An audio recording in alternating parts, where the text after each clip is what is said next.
Let's move on. The Harbinger of Menoth.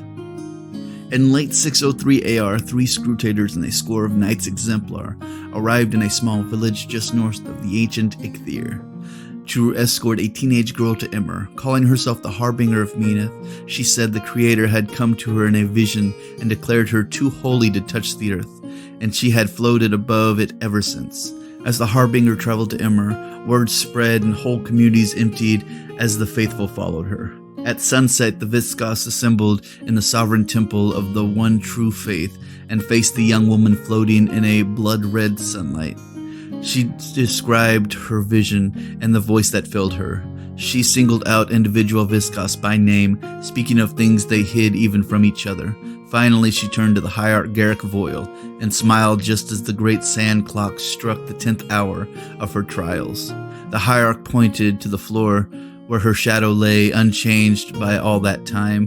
Voyle bent his knee and asked if she would serve as his personal spiritual advisor.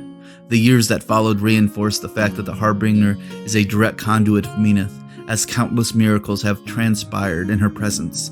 She unreservedly endorsed Hierarch Voyle when he called for a pilgrimage for all Menites to witness her divinity.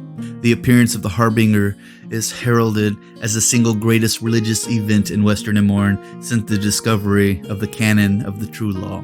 The Harbinger proved her commitment to the faithful when she went forth to confront a darkness in the Thornwood prophesied to threaten all Menites, both living and dead. There she gave her life to release the souls of thousands of Menites captured and enslaved by the Orgoth before they could be used to fuel for an even greater evil instigated by the Lich Lord of Crix.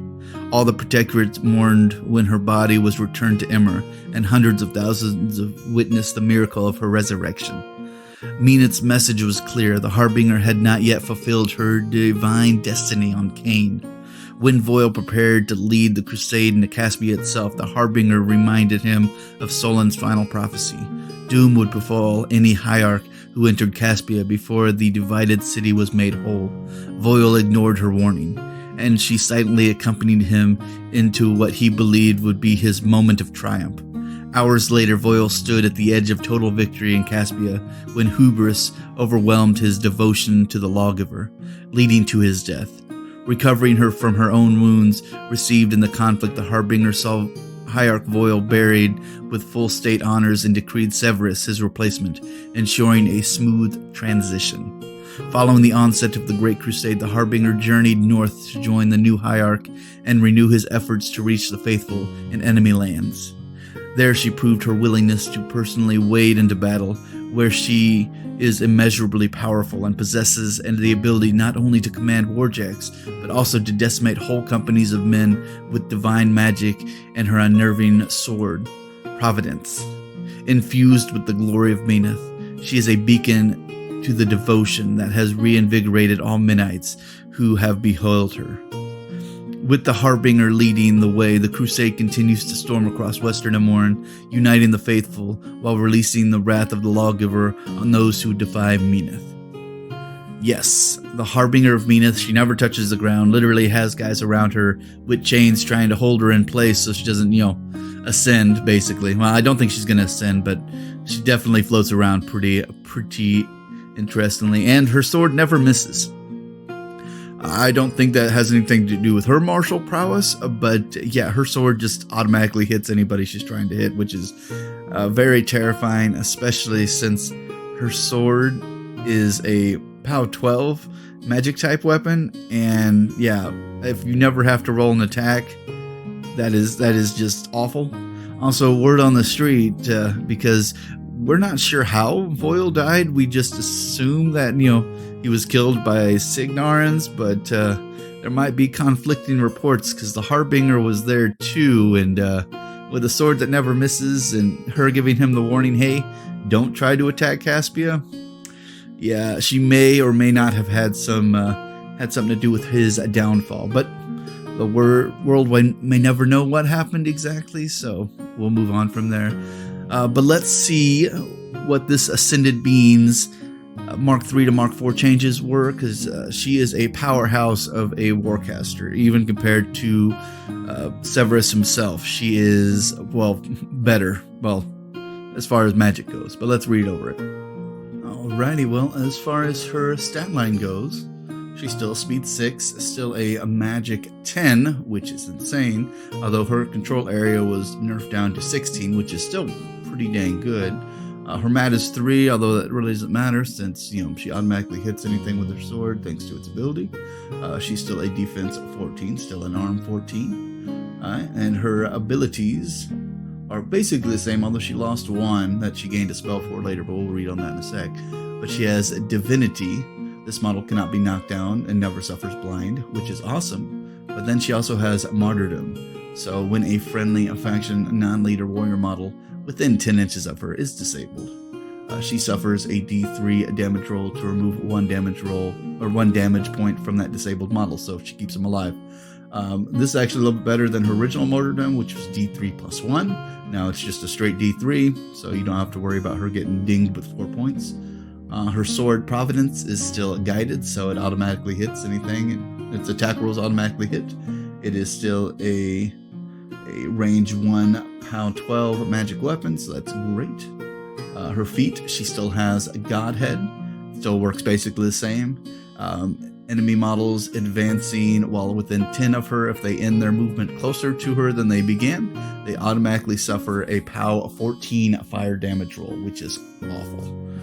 And which would kill most normal models anyway, so it kind of freezes people in place if they don't want to lose all their stuff.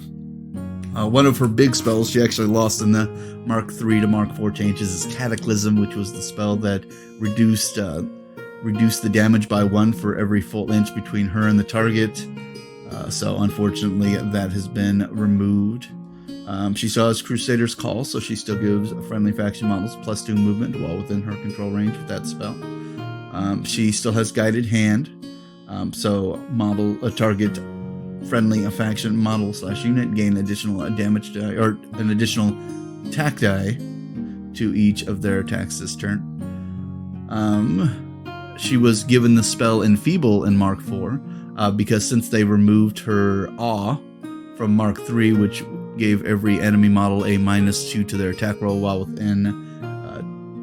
within her command range, they removed that, and I guess they just added Enfeeble, so it's more of a targeted.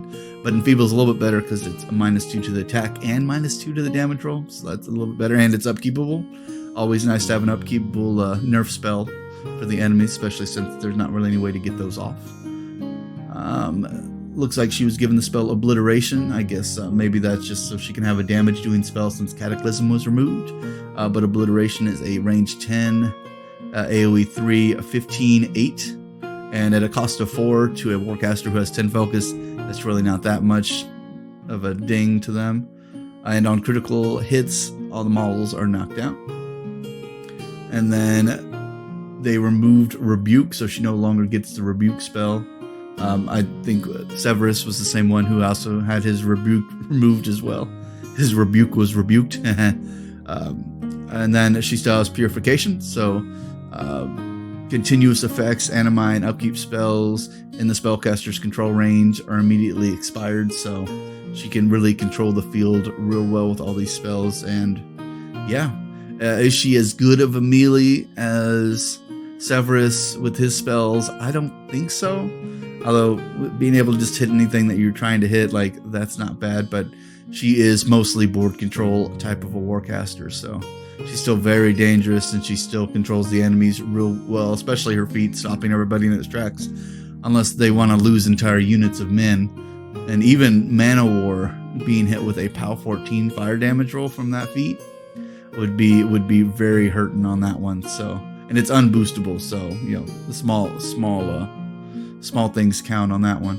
But yeah, no, she is still super powerful. It's just the loss of Cataclysm and the loss of Awe, though being replaced by a spell, still makes her very dangerous on the field. So, but yeah, that's what we got.